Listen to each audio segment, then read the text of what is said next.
السلام علیکم، میرا نام عمار بن یاسر ہے اور میں جماعت پنجم سے تعلق رکھتا ہوں۔ مضمون اردو۔ سبق کہا اقبال نے۔ آج ہم اس سبق کا مرکزی خیال کریں گے اور اس کے اشعار کا مطلب سمجھیں گے۔ تو چلیں شروع کرتے ہیں۔ اعوذ باللہ من الشیطان الرجیم، بسم اللہ الرحمن الرحیم۔ شعر نمبر 1۔ ملک و ملت کا بہت چرچا کیا اقبال نے، شاعروں نے کب کہا تھا جو کہا اقبال نے۔ حوالہ: نظم کا نام کہا اقبال نے، شاعر کا نام قیوم نظر۔ مشکل الفاظ کے معنی: ملک و ملت، ملک اور قوم، چرچا، شہرت۔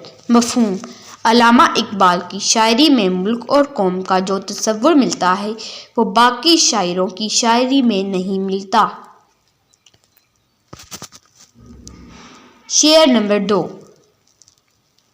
ہوش رکھو، لکھو، پڑھو، خدمت کرو، آگے بڑھو، قوم کے بچوں کو دی کیا دعا اقبال نے۔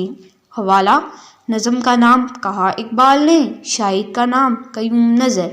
مشکل الفاظ کے معنی: آگے بڑھنا، کامیاب ہونا۔ مفہوم: علامہ اقبال نے بچوں کو خوش رہنے، آگے بڑھنے، خدمت کی صفت اپنانے کی دعا دی ہے۔ شعر نمبر 3۔ نوجوانوں کو کیا آگاہ ان کے فرض سے، ان کی منزل کا دیا ان کو پتہ اقبال نے۔ حوالہ: نظم کا نام کہا اقبال نے، شاعر کا نام قیوم نظر۔ مشکل الفاظ کے معنی: آگاہ کرنا، بتانا، خبر دینا۔ مفہوم: علامہ اقبال نے نوجوانوں کو ان کے فرض کے بارے میں بتا کر منزل سے آشنا کیا۔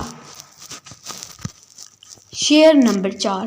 رہنمائی کے لیے بھٹکے ہوئے انسان کی، رہنمائی کے لیے بھٹکے ہوئے انسان کی، ہے خدا کے بغیر پیغمبر یہ کہا اقبال نے۔ نظم کا نام کہا اقبال نے، شاعر کا نام قیوم نظر۔